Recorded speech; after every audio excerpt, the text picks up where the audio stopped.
Hello viewers, আশা করি সকলে খুব ভালো আছো। তো আজকে আমরা ২০২৪ সালে মুক্তি পাওয়া Korean movie round punishment explain করব। যা সাম্প্রতিক অনলাইন জুয়ার মাধ্যমে অনেকেই নিঃস্ব করতে দেখা যাচ্ছে। আর এই সিনেমাটি অনলাইন জুয়ার অন্ধকার জগতের দুর্দান্ত কাহিনী নিয়ে। তো আর বেশি কথা না বলে মূল পর্বে আসা যাক। এই সিনেমাটি শুরুতেই ফিলিপাইনের একটি ছেলেকে দৌড়াতে দেখা যায় এবং কিছু গুন্ডা ছেলেটিকে মারার জন্য তার পিছনে ছুটছিল। তখন ছেলেটি দৌড়াতে দৌড়াতে একটি পুলিশের গাড়ির কাছে গিয়ে ধাক্কা খায় এবং ছেলেটি বলে, আমাকে বাঁচান, ওরা আমাকে অপহরণ করছে এবং এর সমস্ত কিছু প্রমাণ এই পেন ড্রাইভে আছে। এই কথা শুনে তখন পুলিশ সেই গুন্ডাদের ধরতে যাবে, ঠিক তখনই পেছন থেকে একজন গাড়ি নিয়ে চলে আসে আর পুলিশ এবং ছেলেটিকে ছুরি দিয়ে আঘাত করে মেরে ফেলে। আর এই লোকটির নাম ব্যাগ। লোকটি হলো একটি মাফিয়া গ্যাংয়ের বস, যে কিনা ফিলিপাইনে বসে সারা দেশে মোবাইল অনলাইন জুয়ার ব্যবসা করে, মানে যাকে ক্যাসিনো জুয়ার ব্যবসা বলে। যাই হোক, ব্যাগ নামক লোকটি যখন সেই ছেলেটিকে মেরে সেখান থেকে চলে যায়, তখন তার লোকরা পরে থাকা পেন ড্রাইভটি নিয়ে ওখান থেকে চলে যায়। এরপরে চীনে আমরা দেখতে পাই কিছু ডেলিভারি বয়কে, তারা কিছু মাদক এনে ডেলিভারি দিচ্ছিল আর ঠিক তখনই পুলিশ তাদের ধরে। তার একটু পরেই তাদের মধ্যে একজন লোক পুলিশকে দেখে পালানোর চেষ্টা করে। ঠিক তখনই আমাদের সিনেমার নায়ককে দেখানো হয়, যার নাম সেওক। সে ছেলেটির বাইকের পিছন দিকটা টেনে ধরে এবং যেখান থেকে এই মাদক আনা হয় সেই অফিসের ভেতরে যায়, কিন্তু সেখানে গিয়ে দেখতে পায় একটা গেট লক করা। তখন সেও তার হাত দিয়ে গেটটিকে ভেঙে ফেলে এবং তাদেরকে উড়াধুরা ফাইট করে। আর এই মুভিতে ফাইট গুলো ছিল অস্থির। সেও তখন সবাইকে মারার পর দেখতে পায় এরা মূলত একটা ফুড ডেলিভারি অ্যাপ বানিয়ে সেই অ্যাপের মাধ্যমে মাদক ডেলিভারি দিচ্ছে। সেও তখন তার টিমের লোকদের বলে সেই অ্যাপ নির্মাতাকে খুঁজে বের করতে। এই সিনে আমরা দেখতে পাই সেও একটি হোটেলে খাবার খেতে যায় এবং সেও তার টিমের লোকদের কাছ থেকে জানতে চায় যে অ্যাপ নির্মাতার কোনো সন্ধান পাওয়া গেছে কিনা। তার টিমের লোক বলে হ্যাঁ, সন্ধান পাওয়া গেছে, তার নাম সঞ্জয়। কিন্তু আমরা জানতে পারি কিছুদিন আগে সেই সঞ্জয় নামক লোকটাকে ফিলিপাইনের কারা যেন মেরে ফেলেছে। কয়েকদিন আগে তার লাশ এখানে আনা হয়েছে। তার মানে সিনেমা শুরুতেই যে লোকটাকে ব্যাগ নামক লোকটি খুন করেছিল সেই হলো সঞ্জয়। তারপর সেও সঞ্জয়ের লাশের ফরেনসিক রিপোর্ট জানার জন্য ল্যাবে যায়। তখন সেই ল্যাবের ডক্টর জানায় সঞ্জয়ের শরীরে প্রচন্ড আঘাত করার কারণে তার মৃত্যু হয়েছে, কিন্তু তার শরীরে বিন্দুমাত্র মাদক সেবনের কোনো লক্ষণ পাওয়া যায়নি। তখন সেও বুঝে যায় এটা কোনো সাধারণ হত্যা নয়, নিশ্চয়ই এর পেছনে বড় কোনো কারণ আছে। এরপর সেও সে রুম থেকে বের হয়ে সঞ্জয়ের মায়ের সাথে দেখা করতে যায়। তখন তিনি বলেন, আমার ছেলে ফিলিপাইনে চাকরি নেওয়ার পর থেকে ওর সাথে আমার তেমন কোনো যোগাযোগ ছিল না।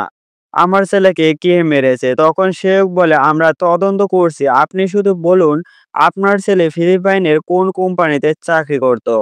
তখন সঞ্জয়ের মা বলে সম্ভবত এইচডি ট্রেডিং নামক একটি কোম্পানিতে চাকরি করত।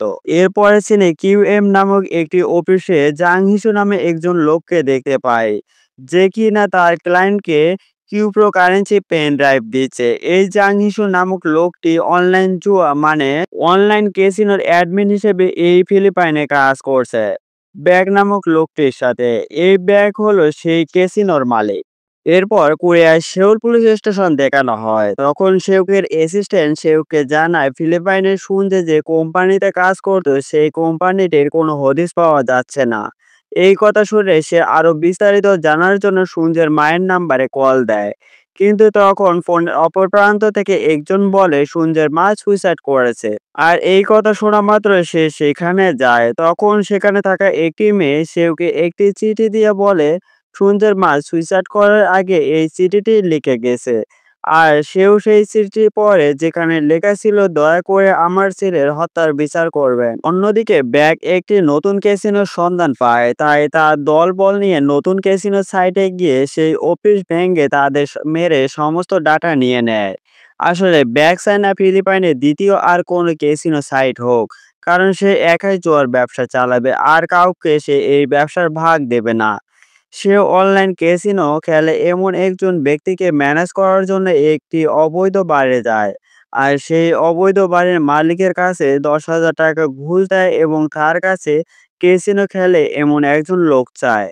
তখন তারা জাং হিসু নামে একজনের ঠিকানা দেয়। এরপর সেও জাং হিসুকে আনার জন্য তার কাছে যায় আর তাকে থানায় নিয়ে আসে এবং সেও ক্যাসিনো সাইটে দেখিয়ে ওই সাইটের ব্যাপারে জাং হিসুর কাছ থেকে জানতে চায়। তখন জাং হিসু বলে, আমি নিজেও ক্যাসিনোর ব্যবসা করেছি, কিন্তু এই সাইটের জন্য বেশি দিন চালাতে পারিনি, কারণ ওরা আমার সাইট হ্যাক করে নিয়েছিল। ওরা চায় না দ্বিতীয় কোনো ব্যক্তি জুয়ার ব্যবসা করুক, তারা এক চাটিয়ে ব্যবসা করতে চায়।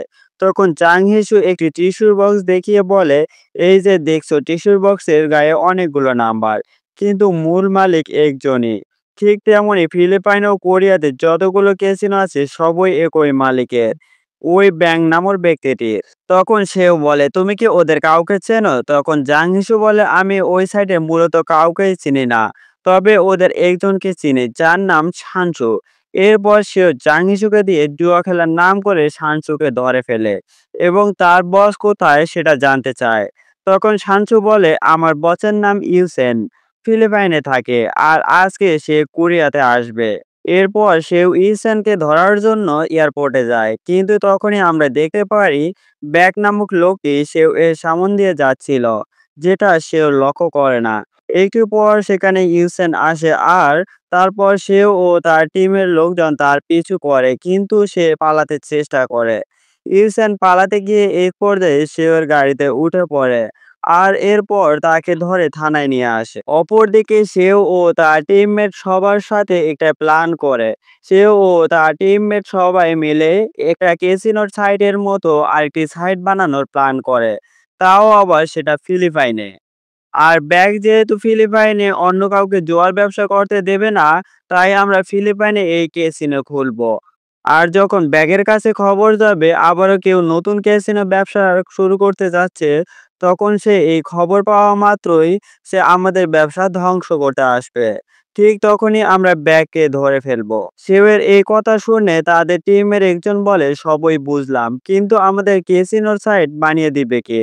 তখন সেও বলে, জাং হিসু আমাদের এই সাইট বানিয়ে দিবে। এরপর সেও জাং হিসুর কাছে গিয়ে তাকে গাড়িতে করে নিয়ে আসে, কিন্তু জাং হিসু আসতে চায় না। তখন সেও একটু চালাকি করে, কারণ জাং হিসু একটু মাথা মোটা প্রজাতির লোক ছিল, তাই তাকে বোকা বানানো সহজ। তাই তখন সেও জাং হিসুকে একটা ভুয়া সিক্রেট এজেন্সির অফিসারের ব্যাজ দিয়ে বলে, তুমি এখন থেকে পুলিশের লোক এবং একজন সিক্রেট অফিসার। তখন এই ভুয়া ব্যাজ পেয়ে জাং হিসু তো খুবই খুশি।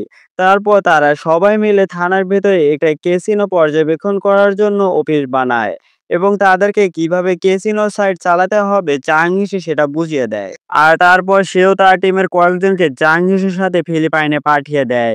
তারা ফিলিপাইনে পৌঁছে একটি গোডাউন ভাড়া নেয়, যেখানে ক্যাসিনো টেবিল সাজায় এবং ক্যাসিনো কিছু এক্সপার্টদের ভাড়া করে এনে ক্যাসিনো স্টার্ট দেয়। অন্যদিকে ব্যাক প্ল্যান মোতাবেক জাং হিসু নামক লোকটিকে এক জায়গায় আসতে বলে। আর জাং হিসু যখন সেখানে আসে, জাং হিসুর পেটে ছুরি দিয়ে আঘাত করে এবং তার কাছ থেকে অ্যাডমিন পাসওয়ার্ড এবং তার ফিঙ্গার লক খোলার জন্য হাতের আঙ্গুল কেটে নিয়ে চলে যায়। ব্যাগ যখন বাইরে চলে আসে, তখন তার একটি লোক ফিলিপাইন থেকে ফোন করে বলে ফিলিপাইনে আরো একটি নতুন ক্যাসিনো সাইট চালু হয়েছে। তখন ব্যাগ সে সাইট হ্যাক করে সেখানে গিয়ে সকলকে মেরে ফেলতে বলে। তখন ব্যাগের লোকজন সে সাইট হ্যাক করতে শুরু করে এবং সেখানে আসার জন্য বের হয়। আর ঠিক তখনই সেও তাদের সাইট হ্যাক হওয়া দেখে বুঝতে পারে যে তারা এখন তাদের ক্যাসিনোতে আসতেছে হামলা করতে। তখন তারা সমস্ত এক্সপার্টদের লুকিয়ে রেখে ফিলিপাইনের পুলিশ নিয়ে ব্যাগের লোকজনকে ধরার জন্য প্রস্তুত হয়ে যায়। আর ব্যাগের লোকজন যখন সেখানে আসে তখন তাদেরকে সবাইকে ধরে ফেলে। অন্যদিকে ব্যাগ নামক লোকটি জাং হিসুর বাসায় যাচ্ছিল আর ওইদিকে সেও ও তার টিমকে নিয়ে ব্যাগকে ধরার জন্য জাং হিসুর বাসায় যাওয়ার জন্য বের হয়। কিন্তু ততক্ষণে ব্যাগ জাং হিসুর বাসায় গিয়ে সে অ্যাডমিন পাসওয়ার্ড ব্যবহার করে ক্যাসিনোর সমস্ত গ্রাহকের ডাটা সার্ভার নিয়ে নেয়। আর ঠিক তখনই সেখানে কন নামক একটি লোক আসে। তখন ব্যাগ বলে, আমি সমস্ত ডাটা সার্ভার নিয়ে যাচ্ছি এবং তুমি এই সমস্ত টাকা নিয়ে যাও। তখন কনের লোকজন সেই টাকাগুলো ব্যাগে ভরতে থাকে। অন্যদিকে সেও তার টিম সবাই গিয়ে ব্যাগের ক্যাসিনো দখল করে। আর তখন সেও দ্রুত জাং হিসুর বাসায় যেতে লাগলো। জাং হিসুর বাসায় যাওয়ার পর সেখানে কনের লোকজনের সাথে জাং হিসুর পুলিশ টিমের মারামারি হয়। এক পর্যায়ে সেও কনকে মেরে হিসু কোথায় আছে সেটা জানতে চায়। তখন কন বলে ব্যাগ জাং হিসুরকে মেরে সমস্ত ডাটা নিয়ে এয়ারপোর্টের দিকে চলে গেছে। তখন সেও তার কথা শুনে তার গাড়ি নিয়ে সোজা এয়ারপোর্টের দিকে যেতে লাগলো এবং তার টিম লিডারকে ফোন করে এয়ারপোর্টের সমস্ত সিসি ক্যামেরা চেক করতে বলে, যাতে কোনোভাবে ব্যাগ পালাতে না পারে। তখন সেওকে টিম লিডার সেটাই করে আর কিছুক্ষণ পরে এয়ারপোর্ট কর্মীরা সিসি ক্যামেরা চেক করে ব্যাগকে চিনতে পারে আর জানায় ব্যাগ যে ফ্লাইটে যাবে সেটা আর ১০ মিনিট পরেই ছেড়ে দেবে। তখন সেওকে টিম লিডার এই ব্যাপারটা সেওকে জানায় আর এটা শুনে সেও তাড়াতাড়ি এয়ারপোর্টের ভিতরে গিয়ে তার আইডি কার্ড দেখিয়ে সেই বিমানের ভেতরে ঢুকে পড়ে। আর সে বিমানের এয়ার হোস্টকে জিজ্ঞেস করে বিমান ছাড়তে আর কয় মিনিট বাকি আছে। তখন এয়ার হোস্ট বলে আর মাত্র ৫ মিনিট বাকি আছে। তখন সেউক বলে এই ৫ মিনিটই আমার জন্য যথেষ্ট। এরপরে সেউক বিমানের ভেতর থেকে সবাইকে বের হয়ে যেতে বলে আর সবাই তখন বের হয়ে যায়। আর তখন সবার সাথে ব্যাগ ও তার ম্যানেজার বের হয়ে যেতে লাগলো। তখন সেউক বলে তোরা দুজন বের হবে না, আমি একজন মাকে কথা দিয়েছি তোদের দুজনকে ধরবো। এই কথা শুনে ব্যাগ বলে তুই আমাদেরকে ধরতে পারবি না। তখন সেউক হাতে গ্লোভস লাগিয়ে বলে আমি পুলিশ, যে কারণে আমার পুরো শক্তি দিয়ে কাউকে মারতে পারি না, কিন্তু তোদেরকে আজ মারবো। আর এই কথা বলে সেউক ব্যাগ ও ম্যানেজারকে মারতে শুরু করে। তাদের মাঝে খুব সুন্দর একটা ফাইট হয়। আর এই ফাইটের সিনটা অসাধারণ ছিল। এই মারামারি এক পর্যায়ে ব্যাগ মার খেয়ে পড়ে থাকে আর ব্যাগ সেউকের দিকে তাকিয়ে হাসতে থাকে। তখন সেউক দূর থেকে দৌড়ে এসে ব্যাগের মুখের ওপর হাঁটু দিয়ে একটা জোরে লাথি দেয় আর সেখানেই ব্যাগ অজ্ঞান হয়ে পড়ে যায়। আর এরপর সেখানে সেউকের পুরো টিম এসে সবাইকে ধরে নিয়ে যায়। আর আমরা দেখতে পারি সেউক ও তার টিম ফিলিপাইন ও কোরিয়াতে যত ক্যাসিনো ব্যবসায়ী আছে তাদের সবাইকে ধরেছে আর এই ব্যাপারটা দেশের মিডিয়াতে নিউজ করতেছে। আর তার টিম সবাই মিলে সঞ্জয়ের মায়ের কবরের কাছে যায়। সেও সঞ্জয়ের মায়ের ছবির দিকে তাকিয়ে বলে ম্যাম আমি আমার কথা রেখেছি, আমি আপনার ছেলের খুনিদের খুঁজে বের করেছি। অপরদিকে দেখা যায় জাং হিসি ট্রাফিক আইন লঙ্ঘন করে ওভার স্পিডে গাড়ি চালিয়ে আসছিল। তখন পুলিশ তাকে ধরে এবং জাং হিসু সেই ভুয়া সিক্রেট এজেন্সির ব্যাজ বের করে বলে তুমি কি জানো আমি একজন অফিসার। তখন সেই পুলিশ অফিসার ব্যাজটি দেখে বলে এটা হলো ইউএস ফ্রুট অ্যান্ড ড্রাগন এজেন্সির। আর এই ভুয়া অফিসার সাজার কারণে তখন পুলিশ জাং হিসুকে গ্রেপ্তার করে।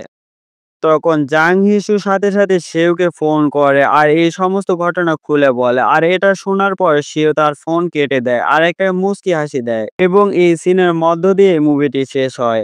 তো বন্ধুরা সকলে একটি লাইক করে চ্যানেলটি সাবস্ক্রাইব করে রাখুন পরবর্তী ভিডিও পাওয়ার জন্য। আল্লাহ হাফেজ।